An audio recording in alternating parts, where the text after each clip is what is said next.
Good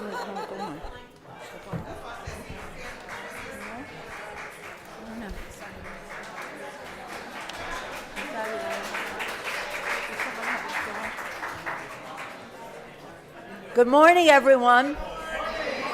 I'm not sure this microphone is working. It is? Okay, because otherwise I could use my mother of five voice. Some of you have heard that before, with dismay sometimes when my kids are around. But anyway, thank you all for being here this morning. I'm so excited about today because Katherine Clark is so remarkable, and I want to tell you about her. But first I want to thank Jerry Yang for hosting us here. Thank you so much for what you do for the children. And again, we were happy to recognize your good work in that way. Monique, thank you for bringing your perspective to the table here this morning. Ingrid, decades of service to our children again and again. And Edna, thank you for bringing the perspective of the Parents' Council to this. But thank each and every one of you. As I look at you, I see years of experience and fresh new faces for the children. My whole thing has been about the children, my whole service in Congress. I always tell the members, know your why, because this is a rough business that we're in, and you'll be a target, as you know I have been. But if you know why you're doing it, it doesn't really matter. I'm particularly excited this morning because Katherine Clark is here. Katherine is the House Democratic Whip, which means she's number 2 on the House side for the Democrats. And in another 9 months, not to talk politics, but civics, she'll be in the she'll be in the majority, and she'll be our majority leader. Just to tell you where she is there. She, I don't know, by accident or whatever, has on an orange shirt. I'm on my orange because we're going to I'm going with my family to the opening day for the Giants. I said, Kevin, is that by accident? No, I don't think so. But let me just tell you about her, because her story will sound familiar to you because it'll resemble yours in some respects, and then whatever comes next for you. When I first saw Katherine in action, she was in the state legislature in Massachusetts. Children, children, children, children. When I saw her as a candidate for Congress, that was her thrust, that was her purpose, that was part of her why she wanted to go there. In Congress, she has been remarkable, I mean relentless, determined, knowledgeable, and idealistic about what we do, and again, impatient about what we haven't been able to do. And she has, in this high perch that she's in now, able to bring all of that to that leadership table, and then to the table with the Senate and the White House and the rest of that for the children. So before the children, of course, we talk about Head Start, we talk about education, we talk about teachers' pay, we talk about child tax credit, relentless on that. We talk about affordable child care. We talk about family and medical leave. We talk about home health care, all these things that relate to family. But in Katherine's case, it goes even beyond that to the healthy neighborhoods in which children live, and gun violence prevention and that. It goes to an economy where families can thrive and children can succeed in terms to their housing.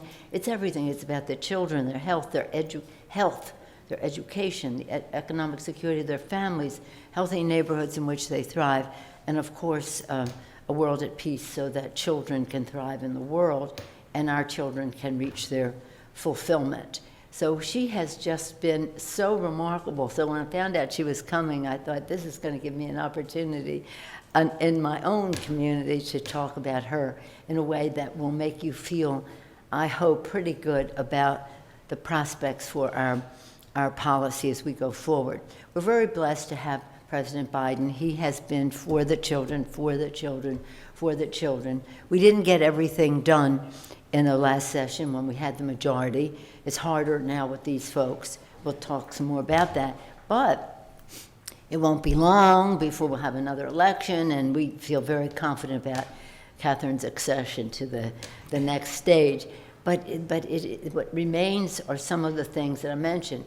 to extend the child tax credit, which took 50% of children out of poverty.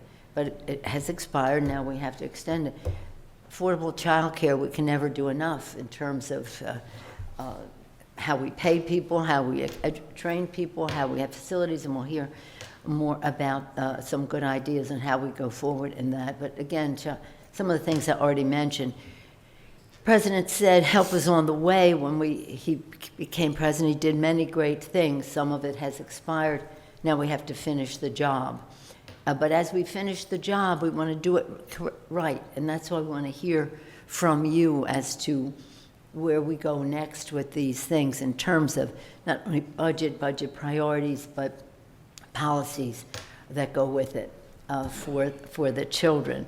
So with that, my honor is to welcome our guest here, of course, but in doing so, to introduce you to Katherine Clark, our House Democratic Whip. Who knows? I mean, sky's the limit for her. I tell her that all the time. And I'm so honored to welcome her on opening day for the Giants with her orange top. But I've told you some things about her. When you hear from her, you'll learn more. Katherine Clark. Oh, thank you. Thank you. Thank you so much. What an honor to be here and to be here with Speaker Pelosi, who has just been, well, she's iconic. She is going to go down in history as the very best speaker that we ever have had. And this is a combination of everything that I care about, making sure that we are here with Speaker Pelosi in the city that she loves, talking about the future of childcare, of Head Start, and of our community and planet and world. Childcare is just at the center of it all, and I am so pleased to be here at the Ming Center. Thank you, Jerry, for having me. I look forward to hearing from Monique. Family childcare providers are at the bedrock, and running small businesses while also educating our youngest learners. And Ingrid, your work with the city, and as a Head Start director, so much innovation coming out of California and San Francisco around childcare. We're so glad to partner with you. And at the center of it all, and as you and your family, and the marvel that is the Head Start model that really puts parents and families and children at the center. And so really look forward to hearing about your experience. But here we are. We understand what the pandemic did to childcare and how much it exposed the fragility of a system we already knew was on the ropes. But now we have incredible partners that really are helping, for the first time, put policies in place that recognize childcare as economic infrastructure, and that all other work is enabled by childcare.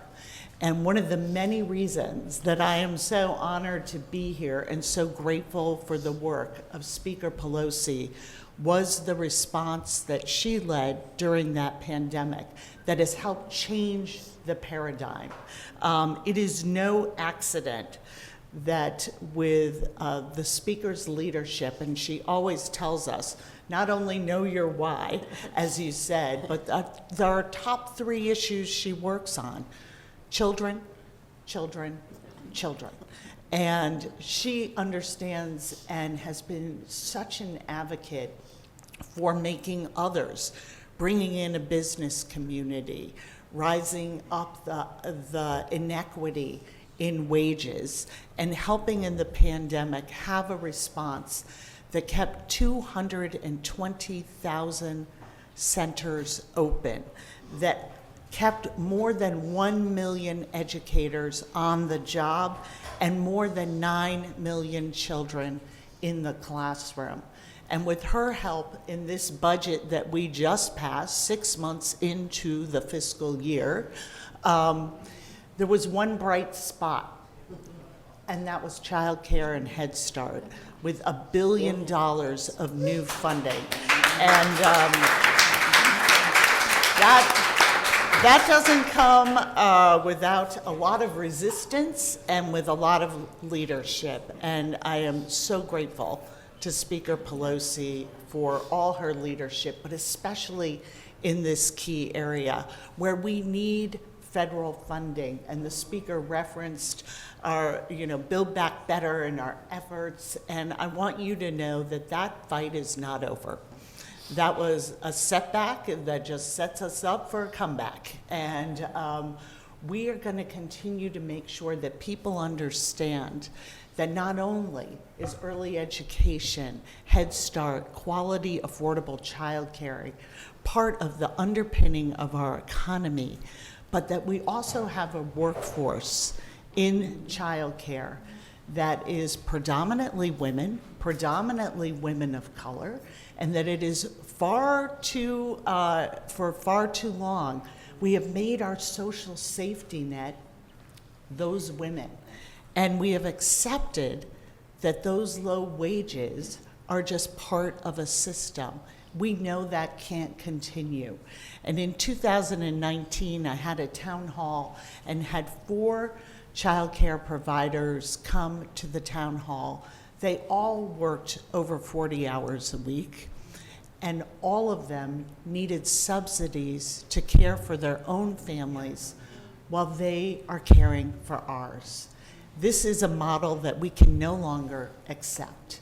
This is economic infrastructure. The United States is tragically behind in the investment of public dollars that we make in our children. And we know that at the low end of the estimate, every dollar we invest brings back 7. And those estimates go up from there.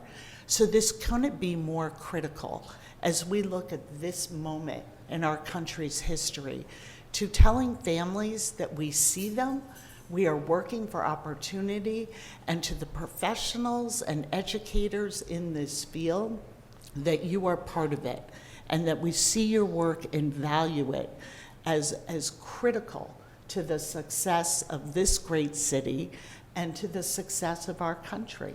And it all starts here in programs like this. And I love that the speaker always brings these complicated, lofty issues back down to people. And she has taught me the importance of making sure that your voices, the voices of the children here, are the ones that we pay attention and center our work around. So we know that California is leading in innovation around childcare, and that takes a lot for me to say from Massachusetts. So we do a pretty darn good job as well. We're sort of, the bookends of great childcare in the country. But we also know that with the federal funding, we're only serving 9% of eligible California children. That has to change. That equation has to change. And so I'm here to listen and learn. So grateful for this invitation, and really honored to be with you today. Thank you.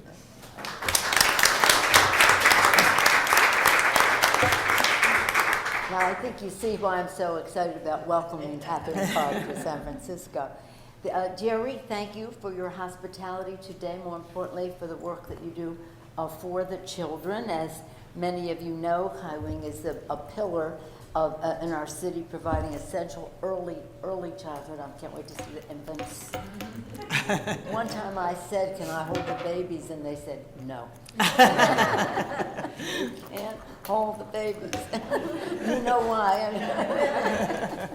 In any case, and in serving the AAPI community, especially, it's wonderful always to be in the neighborhood here. And I'm very proud that Ming will receive $4 million in a grant and new federal funding to support your vital work as part of our community projects. Katherine knows what that is, yes. So that's a real priority for us. I just have to say that before I introduce Jerry, we have someone in our caucus named Rosa DeLauro. She's was once and future chair of the Appropriations Committee. She, how can I say, rabid on the children's issues, whether it's Yes. child tax credit, you name it, whatever it is.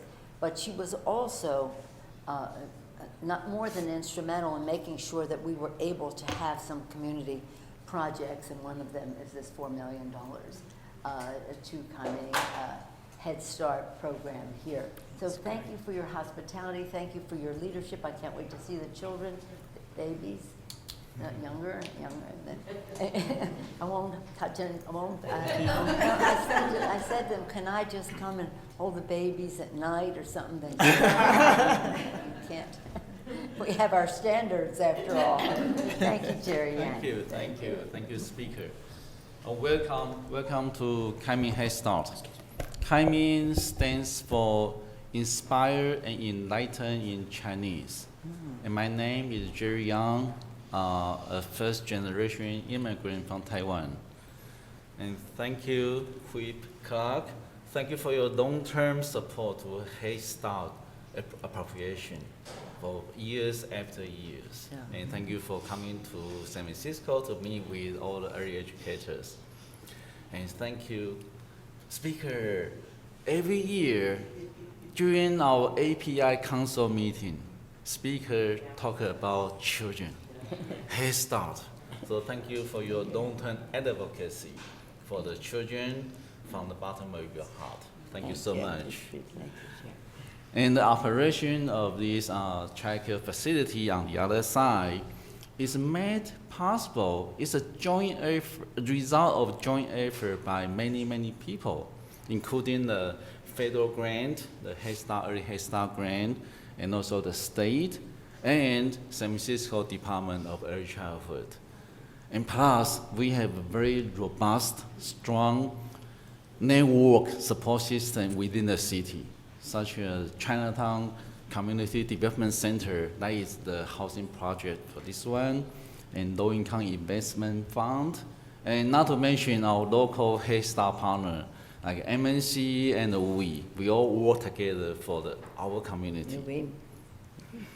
And I think we all agree early childhood education is the foundation of our society and the culture. So every day, 7 o'clock, our early educators, they get ready to strive to provide support for families in need by providing housing, food, childcare, mental health support, cultural activities, and many other services. And I'm very grateful our families and early educators to be part of this San Francisco system. We believe we are one of the most advanced models in the nation. We have accomplished a lot, and there's a lot more to be done. Many people, like Whip just mentioned, many people, not only children and the parents, but also teachers and the social service workers, they are still struggling to make their ends meet. So, Speaker and Whip, please continue to provide your leadership to us and to achieve a true inclusive equity and provide support for those American people in need, regardless of their color, ethnicity, or religion. Please guide us to a stronger early childhood education for all. So thank you again. Thank you for being here with us. Thank you. Thank you, Jerry. That is quite a challenge, Jerry. We know there's much more to be done. And when you talk about how we pay providers, sometimes when we've had our hearings, community meetings, and people come in and talk about whether it's providers for seniors or providers for children, and they say, well, sometimes people complain about the cost. We'll say, isn't your child worth it? You may not think I'm worth it, but your child is worth it. Yeah. But we have to recognize that. And we're the only actual thriving, developed country in the world that does not recognize that. So yes, we have more to do. I'm glad you mentioned Wu Yi because they were such early pioneers in all of this. And every time I drive by there, I think of our visits there. Thank you for being here. Wu Yi is just wonderful as well. as a person who's been involved in every aspect of how we deal, how we honor our responsibility to our children, is Ingrid Mesquita, as you all probably know. She's the Executive Director, Department of Early Childhood for San Francisco. So she's going to anticipate some questions you may have in that regard. But I first met her when we're talking about Head Start, like almost 3 decades ago.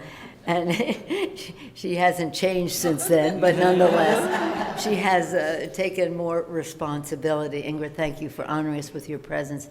Thank you for serving our community so well and being part of a family that has been part of public service and community development for such a long time. Thank you, Ingrid. Thank you. And thank you, everyone. Thank you, Speaker Pelosi and Whip Clark. Like, this is a moment, I think, that I could only have dreamt about. And being in your presence actually elevates not only the issue of early childhood, but what children deserve, what our society needs. And your championship of Head Start decades ago, I think, had really laid the foundation in San Francisco for what really early childhood could look like in terms of the whole child. It's child care, but it's also family support, it's child health, it's child and family well-being. And really that is what the work is about, while supporting all the people who are part of the early learning system. In San Francisco, we have done a lot of marvelous things. 20 years ago, we established the first nation's universal preschool system. 20 years later, we have 92% of all children in San Francisco attend preschool. It's amazing. We're now embarking on the next, which is getting children on a universal system of care and beginning at birth. And we're working on it very, very diligently. But we need that level of federal support as well as state leveraging because local funding can't do it all. Even with the investments that we do have, we've been able to build childcare facilities throughout the city, but we still have a long way to go. We're able to provide wage augmentation to the teachers who are part of this system. And we're making significant investments, and it's not a small dose. Just in compensation alone, we're investing $70 million of local funds to do that. And that spans over close to 2,500 people who work in the early learning system. So we really rely on federal funding also to be able to expand that. Because just like we're building a universal system of care, our services are also targeted for those who most in need. Building high quality early learning experiences, especially in neighborhoods where we know children are going into kindergarten not ready. And part of that is because of the lack of experience or the opportunities that they have. And so our quest really is to create high quality early learning experiences to be able to close that readiness gaps. Because once you start behind, you pretty much stay behind. Mm-hmm. And we all know that from decades of research. So yes, for every dollar that's invested in early childhood, you get 7 in return, and probably even more as we think about life course of the impact that we make in children's lives, but also of their families too. And San Francisco is very proud of the investments in this early childhood space, and we also are very proud to say that we can be leaders in the national sense, right? That you can look at what we do in San Francisco and the way that we innovate, and the way that we leverage, and the way that we partner, and the way of how we collaborate, because it really does take an entire network of people and systems to make this work. And we've been able to weave that, again, in hopes that hopes and with a plan, by the way, because hope is not just, you can't just hope, you also have to have a plan within a plan, to be able to make sure that children, when they enter kindergarten, they're ready for school, they're ready for life, they're able to thrive, and that also supports that economic well-being for the future of that child, but also of the family. And so as we're looking at how we are building the infrastructure for facilities, for the workforce, we're also looking at investing very significantly in educational pathways for teachers to be able to have their also careers and their professional development invested in, because they're the ones who are in the classroom and working with our children. So, you know, one of the things that I've heard you say many times over, Speaker Pelosi, is that we want more, but we also want better, right? It's not just about more. It's how can we improve the systems that we have today, so so children and their families can benefit not only today but also in the future. And so as we look at all the things that you're doing also, not only with the CDBG dollars, but also for compensation and Head Start, we're looking at ways of being able to hitch our little wagon to that too. Because the need is great, and it's building the spaces, but also improving them too. And so we're looking to you as a way of being able to carve the way so we can continue to build on this momentum. Just like we have a very large number of children going to preschool, we also want to see the same thing for the level of opportunities that we give around infant and toddlers. That's to right. be able to build that universal child care system that we all want and that we all need, in order to families really be able to thrive in many, many areas. So thank you for this attention and amplifying and highlighting the need of early childhood.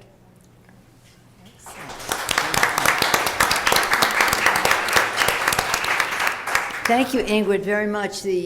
As you were speaking and reminding what Jerry said, Katherine, in addition to her leadership role, has been a very important leader on all these subjects on the Appropriations Committee, where the rubber meets the road. I'm an appropriator myself, and we consider it the almighty powerful Appropriations Committee. So when you're talking about this as San Francisco being a model and us listening to you, as we go forward to be better, it has to spring from your experience.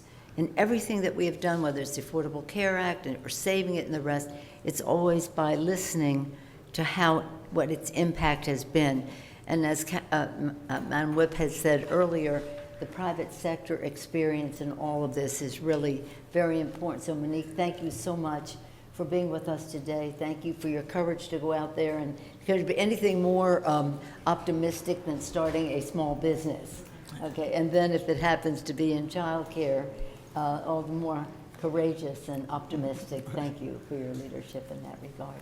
Monique, thank you. Thank you, Emerita Pelosi, and thank you, Whip Clark. Anyone here can tell you that work and family dynamics have shifted dramatically in the past few years. Options for early child care have become crucial in supporting families. So why do families choose family child care? Those families choose family child care for their intimate settings, which provide care, education, and a home-like environment that fosters a sense of belonging. FCCs mean stability. They mean guidance as for children and for their whole entire family. As a Black woman, as the child's teacher, as the family's community resource, we provide support, advice on employment, food, nurturing the whole child, the whole family. Not just the parents, but the grandparents, the aunts, the uncles. And as an FC educator, people ask, well, what do you do? I say, I do everything. I'm the plumber, I'm the electrician, all of it, right? You know, during the pandemic, FCC providers, you know, a lot of them didn't know they had to shut down and had adequate PPE. They didn't know which way to go. And with the support of our supervisor, Safai, we formed the African American Early Childhood Educators of San Francisco to support Black educators. The pandemic revealed so many inequities in childcare, and here we are 4 years later, still fighting for injustices and inequities. You know, our mayor really saw those injustices and championed and support our Black children, our Black families, and our ECE educators. And I applaud her for her bravery, because this unique opportunity for me to be here today not gives but just all of us who stand as Black women to celebrate our voices and our contributions to San Francisco. San Francisco, I love my city. I'm native and from here, y'all. More warriors than giants, sorry. And as Director Mesquita said, San Francisco has been pioneer for the early childhood field. We've come further along. So much work has been done through San Francisco Workforce Compensation Initiative, CARES 3.0. And this has given FCC equitable pay, which allows me to hire qualified teachers with BAs to ensure that the kids are getting qualified care. And it also uplifted so many FCCs out of poverty as well. You know, FCCs are sometimes seen as these glorified babysitters.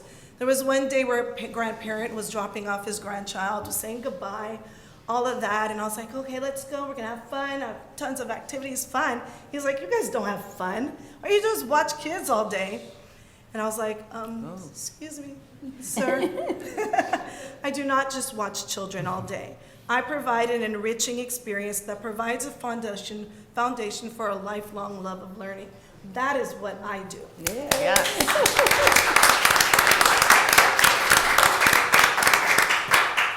But on the flip side of the pandemic, you know, family childcare became really visible. We were able to organize quick, provide a service to keep our city going.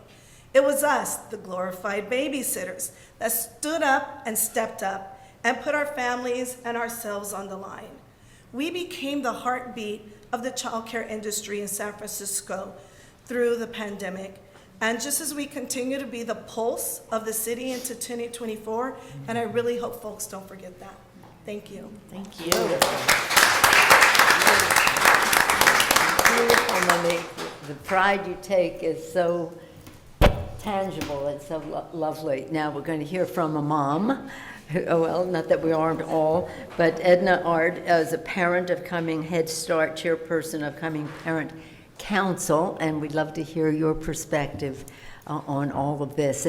As Ingrid said before, we have a goal and we have a plan, so we always want to have that vision, and we want to have the plan to go with it, and want the plan to be made by those who are affected by it the most. So thank you, Edna, for being with us. Thank you.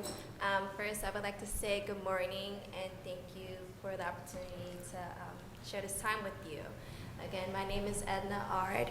I'm a single mother with 2 toddlers attending Ming's Broadway Center. Also, I hold a role of chairperson for our parent council. The main reason why I chose Ming for my children is because they offer infant and toddler care, which put my mind at ease knowing that my children would be able to attend daycare together at the same time and location. My children are 15 months apart, and they're very close to each other, and I would like to keep that strong bond between them, and you know, Ming is helping me do that. Sorry, I lost my train of thought. This is my first time speaking. Okay. So like I said, yeah, I would like them to keep their strong bond because they're very close in age. My son is able to walk his younger sister to her classroom, give her a kiss goodbye before departing to his own class. My daughter is able to greet her brother in her own special way during pickup time. And actually, they hold each other's hands while walking to entering and exiting the building, which is heartwarming for me because like I see my kids bonding and they're keeping that bond because they're together.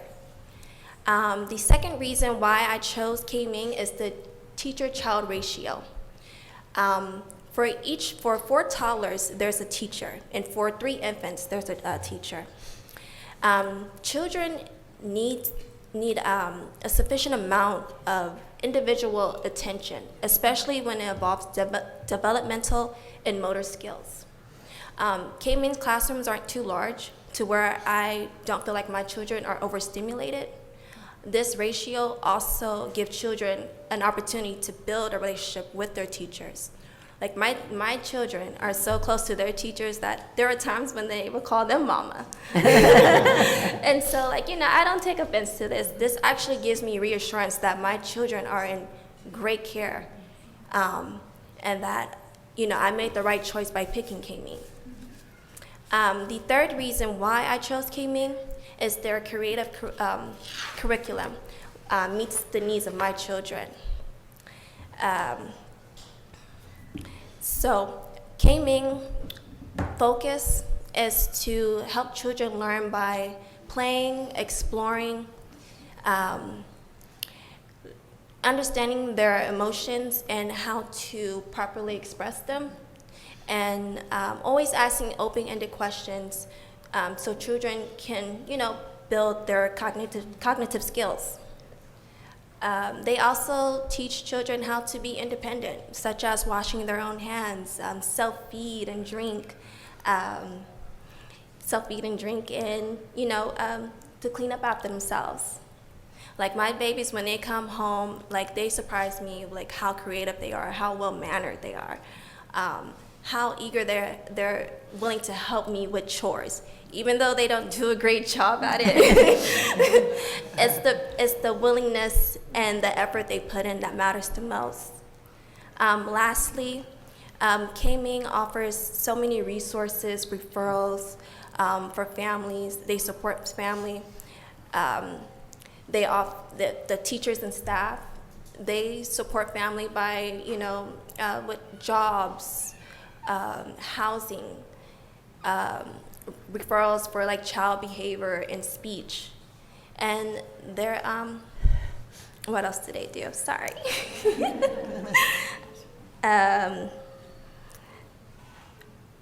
They also give suggestions on how parents can build a better relationship with their child. As chairperson, after my children adjusted to Ming Head Start program, I decided to volunteer and take on a role as chairperson, because as a mother, it is my duty to nurture my kids, support them, and be a positive role model for them. But not only for my kids, but for every child I interact with. And so as chairperson, I do have a voice in decision-making with my children's education. I can bring forth new ideas and our concerns with the center, and I'm able to build a relationship with Ming staff and teachers. So again, I thank Nancy Pelosi, Katherine Clark, and their team for giving me this opportunity to speak. I thank Ming's staff and teachers for doing a marvelous job with giving my kids an opportunity with their education, give them a head start on their education. Because like you said, if kids aren't exposed to education at a very young age, it's very difficult for them to transition to kindergarten. And Ming is helping me with that. They're also supporting me in so many ways. Like, I just can't thank them enough. It's beautiful.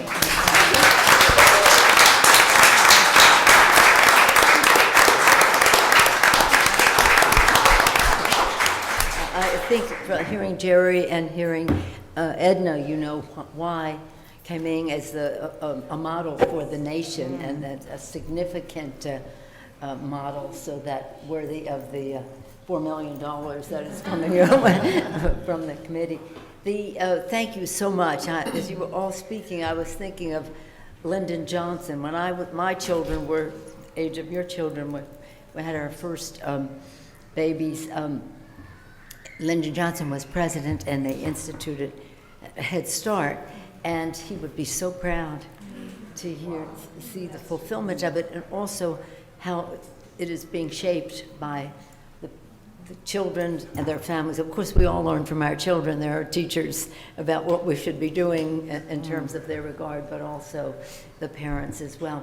So now comes the time when we hear from all of you. Katherine, did you want to say anything before we heard from our guest? Oh, I just want to say how in awe I am. I'm so grateful I didn't have to follow Edna. Just thank you for sharing that. And I really look forward to our tour. But I can already tell this is a place that has all those elements that makes Head Start such a powerful program and really serving community. And I want to thank Monique. Ingrid talked about equity, and that's really at the base of this, that every child, no matter where they fall on the socioeconomic scale, whatever their race, ethnicity, religion, deserves the very best start.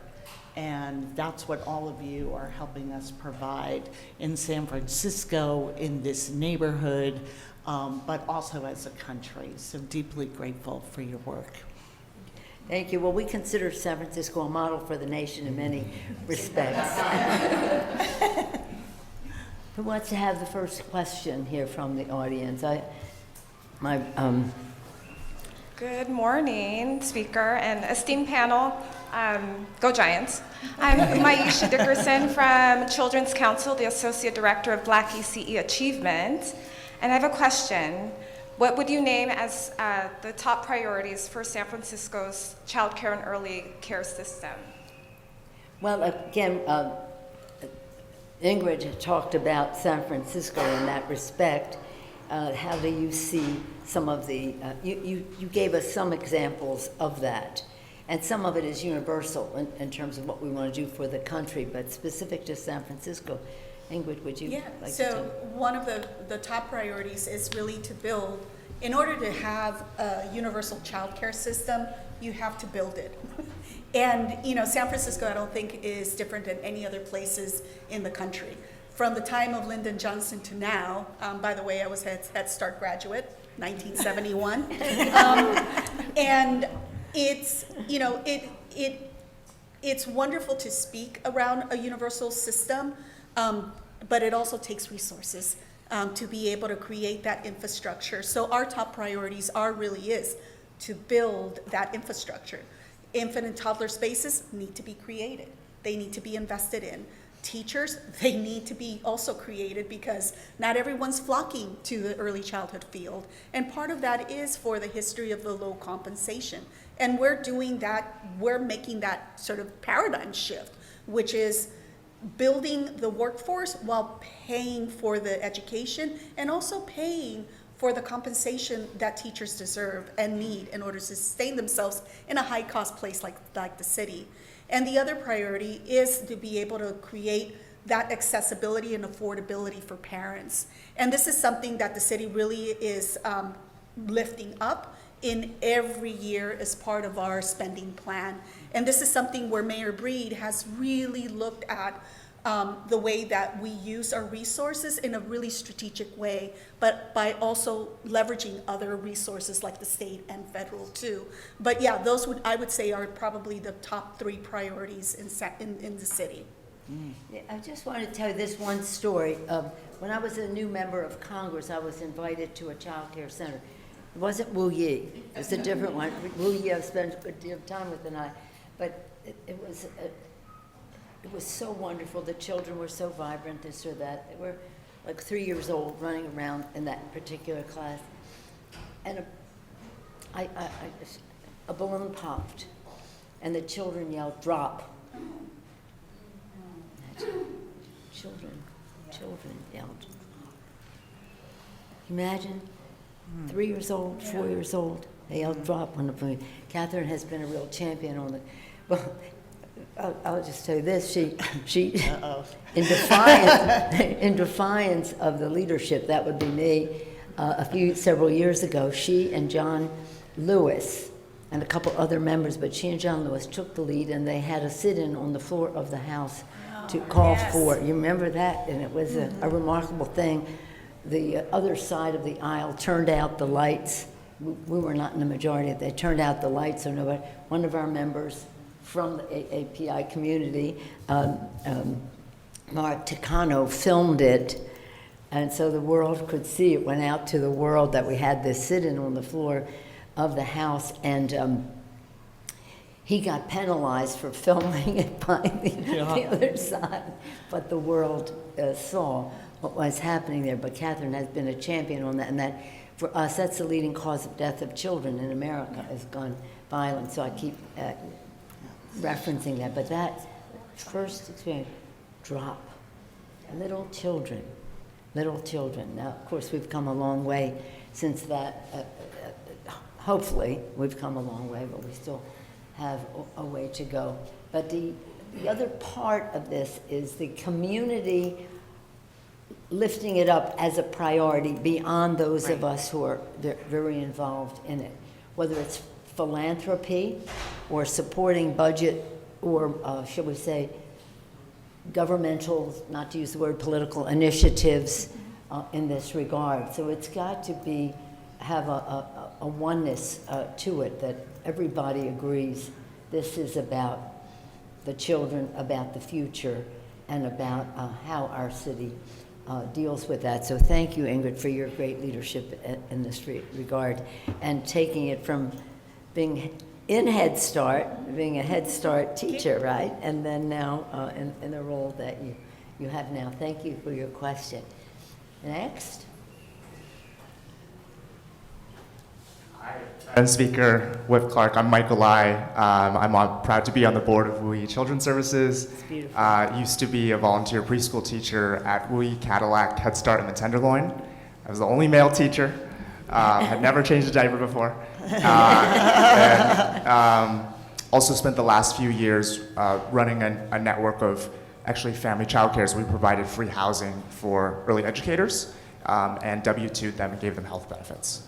My question is, the closest we've gotten to universal childcare, 1971, gets vetoed by President Nixon.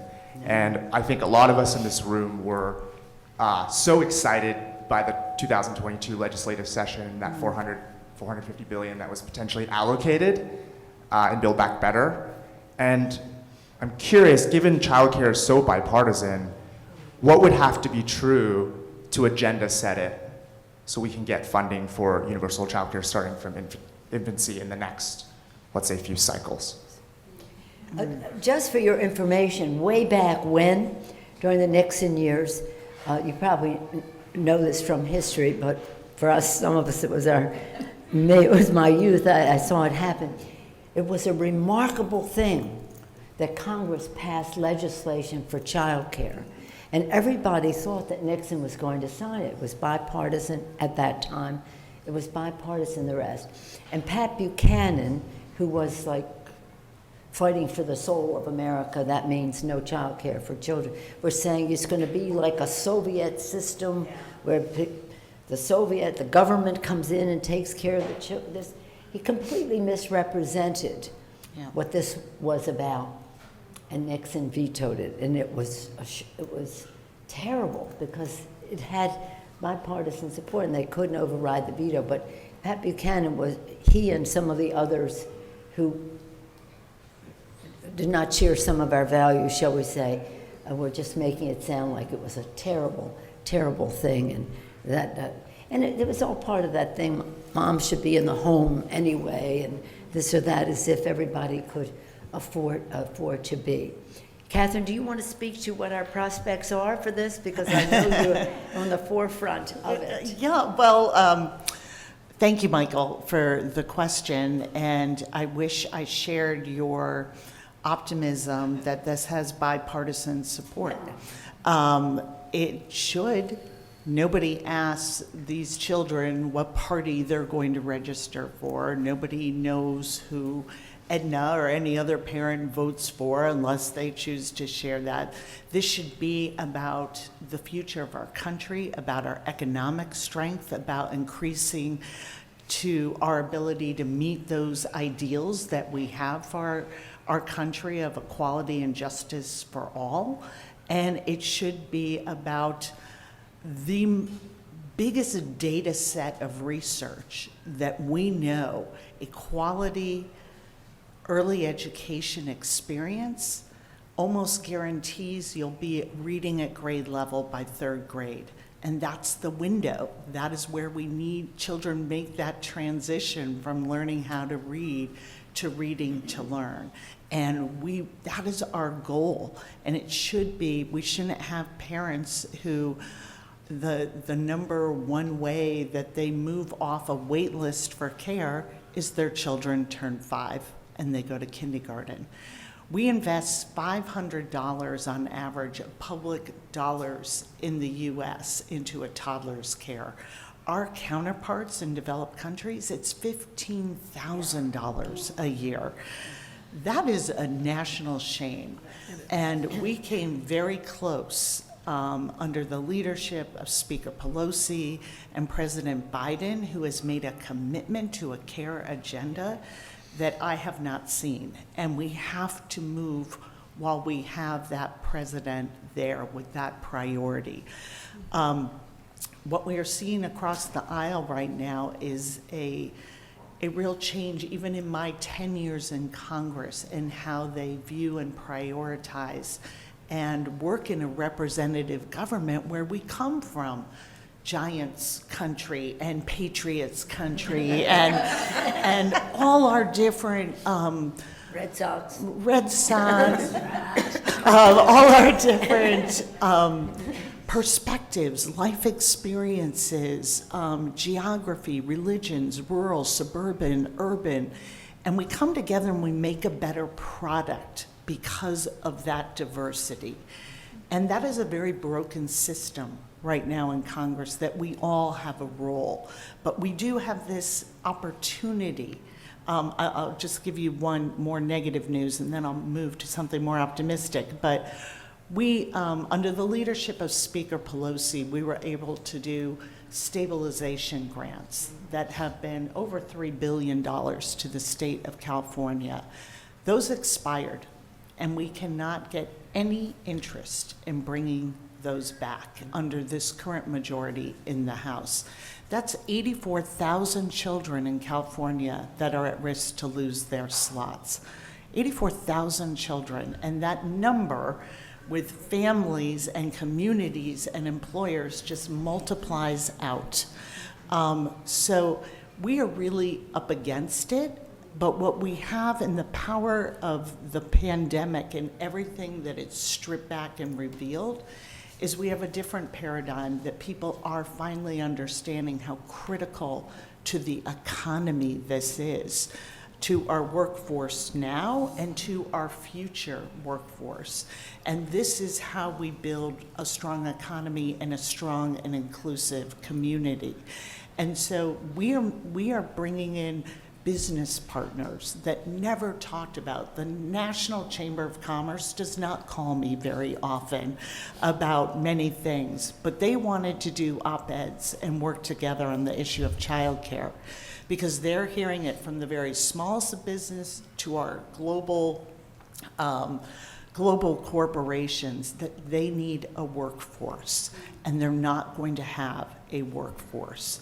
And this is so tied to equity, and to equity for women who have so many challenges, as we are rapidly being made second-class citizens in 2024 in the United States, that it is all about changing how we value women's work, traditional women's work, how we pay them what they are worth as educators, and how we continue to bring in new partners, like the city of San Francisco, the state of California, but also those private partners. So I do a lot of fundraising in my position, and I had an event last night down in the Valley, extremely successful, and the sole theme of it was supporting candidates who are running on the issue of childcare. And we have to do that. We have to make this as critical an issue as any of the other critical issues that we're working on. And that's how we're going to build the force that's needed to truly fund this at the levels that we need.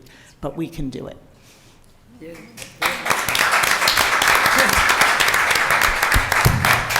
We're always hopeful for bipartisanship, and as I mentioned, 50 years ago, whenever it was, 1971, there was that bipartisanship. It's a different place.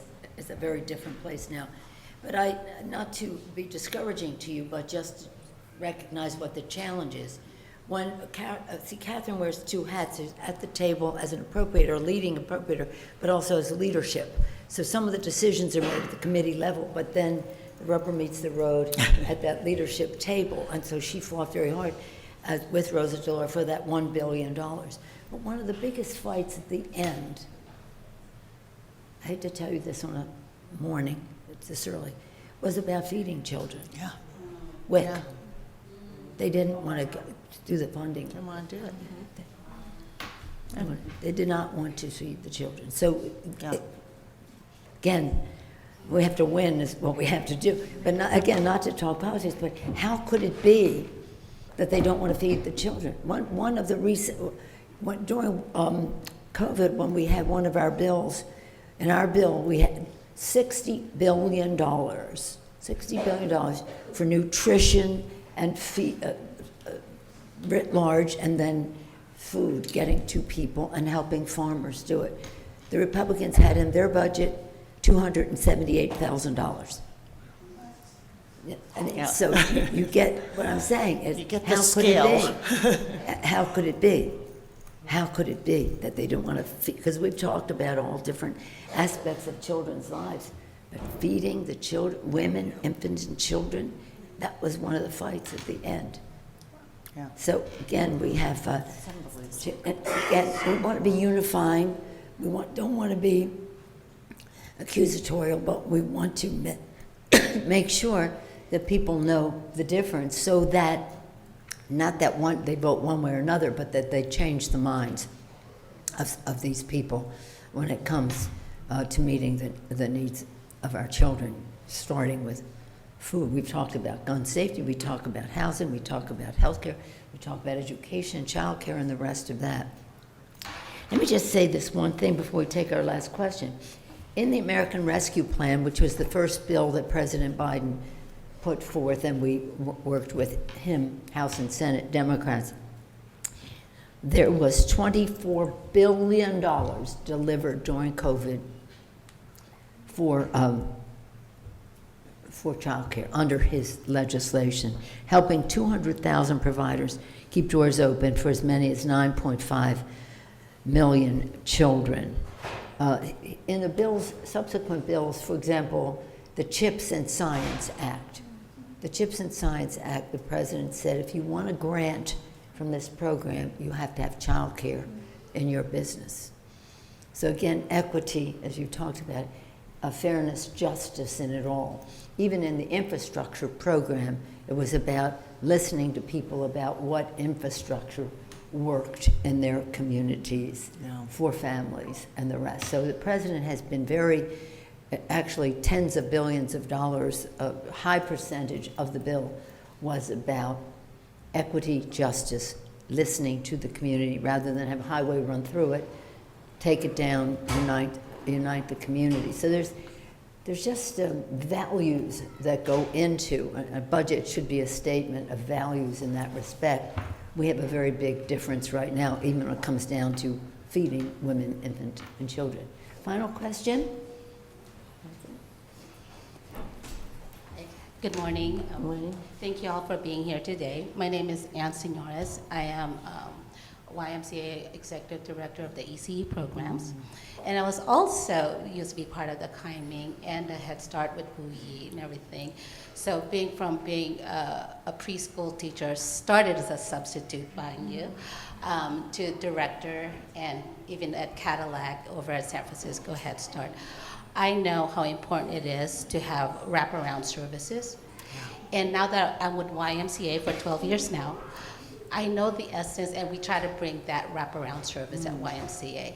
But without the federal funding grant, we rely so heavily in the city of San Francisco, who's enabled us to have a small portion to be able to provide services to family, giving that wraparound services. So my question for you today, given that in the programs that you've talked about, I'm actually a product of back then as a single mother, young mother, Edna, and being able to go back to school and for free. It works. It really works. So with that said, the question for me is that what is your plan, federal plan, legislative plan for ECE programs to bring that whole? So not just in San Francisco, but in our country. Well, if I just may enlarge the issue for a moment, I'm going to quote Jerry Brown, our former governor and former attorney general and all that. He was was trying to get something for a family recently, and he wrote and said, as a former governor 2 times of California, as a former attorney general, I want this family's attention to be paid to this family. And we thought, well, that's a good credential to use. But anyway, Jerry Brown was Jesuit trained, and he used to always say something like, age quadratus, do what you are doing. And this is what we want for women, to be able to do what they're doing. If they're in the workforce, we want them to be trained, educated, all the rest. We want their children, first and foremost, their families, and it could even be their seniors or a sick sibling, to be cared for, so that when they are in the workforce, you always worry about your family, but nonetheless you don't worry that they're in danger at any given moment, but that they're well cared for, so that women can reach their fulfillment in the workforce, that their employers know, well, why should I promote her? She's got half her mind home.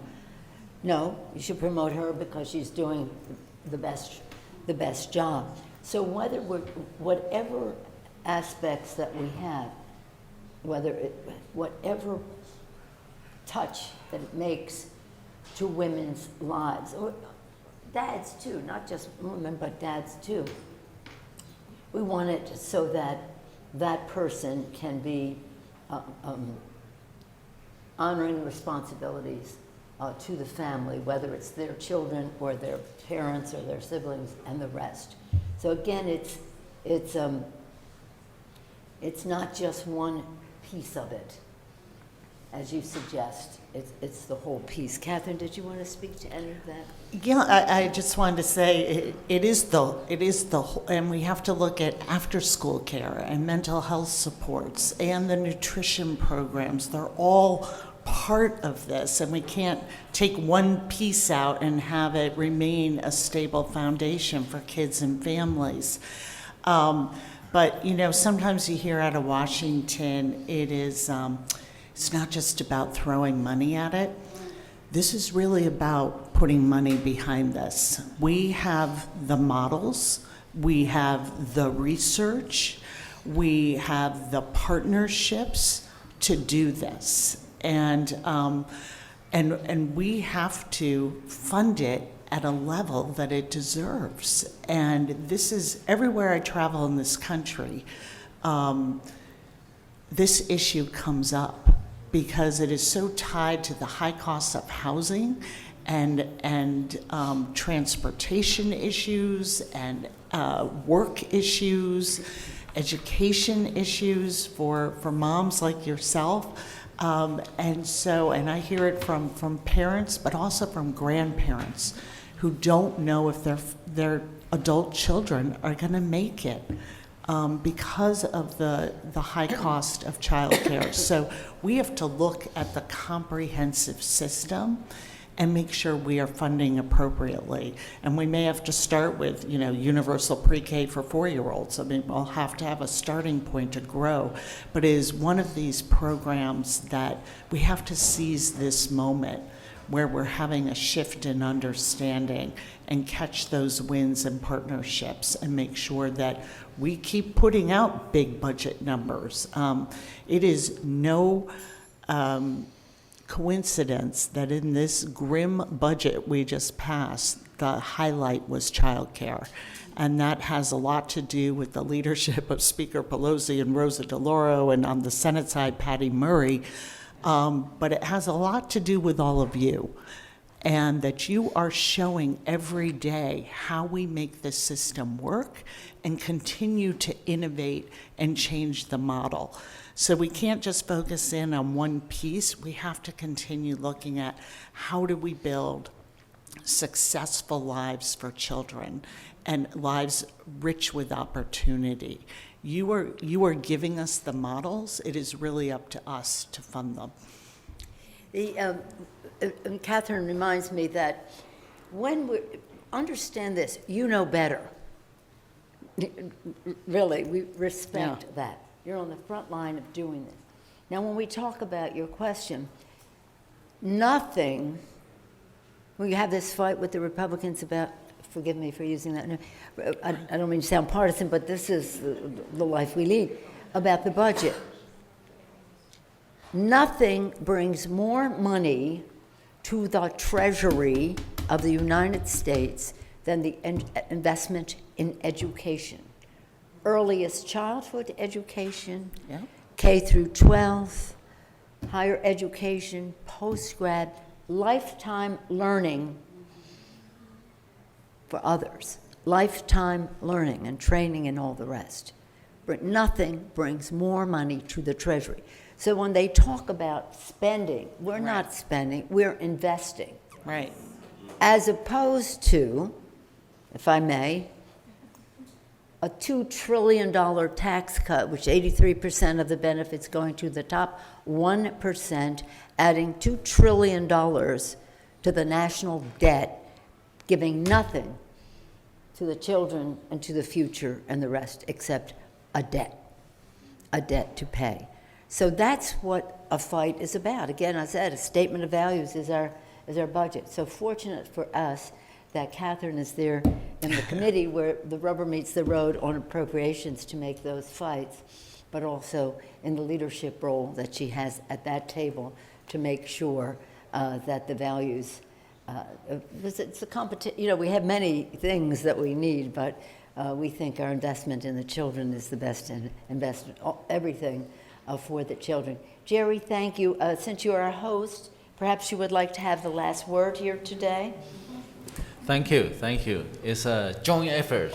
It's just the beginning of many, many things. Even though we already have achieved a lot under your leadership, let's just keep working on that. Thank you. Well, maybe Monique will have something. Thank everyone for being here. We hope to continue to invest in early care, specifically family child care, Thank you. and early literacy programs. Yes. Ingrid? Ingrid? Well, the level of enthusiasm, I think, is here for early childhood. You know, as we can make this big wave across the country, I think we look at both of you to be able to ride on that wave for the sake of our children and also for the future, like you said, of our kids. It is a long-lasting impact. It's not an investment in today. It really is an investment in the future. Thank you. Edna, did you? Thank you for, you know, hearing my story, for educating my kids, and for being here with you guys. It's an honor. Thank you so much. Thank you. Santa? Thank you all very much. Now we're going to have a tour. Yay. Okay.